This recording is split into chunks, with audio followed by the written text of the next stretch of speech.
老公，露营的东西都带卷了是吧？吃的喝的全带全了，随时准备出发。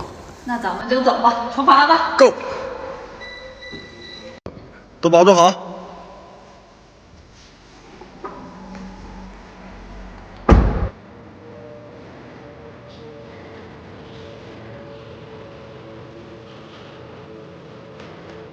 哇，没想到这里那么好看呢，空气还那么好呢。我现在把它铺好，然后你们就在这休息，好不好？啊。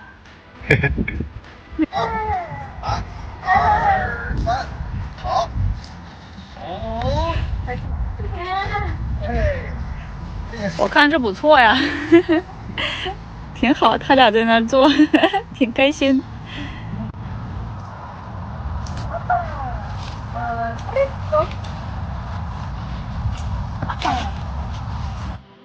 来，面包。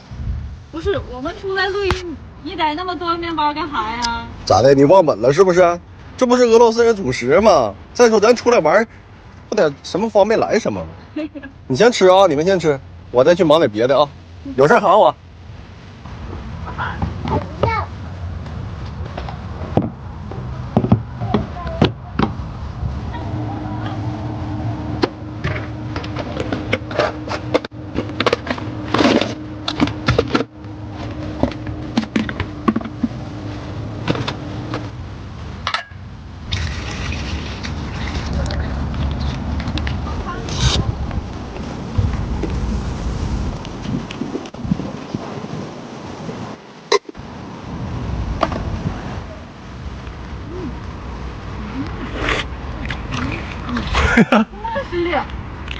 你也太坏了吧！你就让自己在这儿偷偷的弄火锅。什么呀？我这不是逗你们玩呢吗？你看，这都给你们准备好了，现在就能吃了。你快来吧。怎么样？好吃吧？露营的火锅就是不一样。吃点肉。我这有包个饺。妹妹都开始收拾垃圾了，你还没吃完？我是自热，我是吃的最多，因为我2个人。这火锅吃的差不多了，凯子该睡觉了，你去把那个帐篷拿出来吧。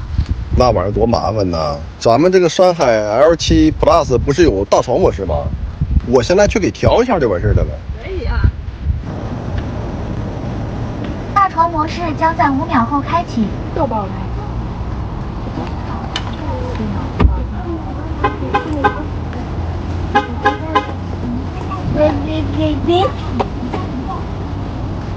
这个床还挺暖和，比睡帐篷舒服多了。那当然了，旅行小房车吗？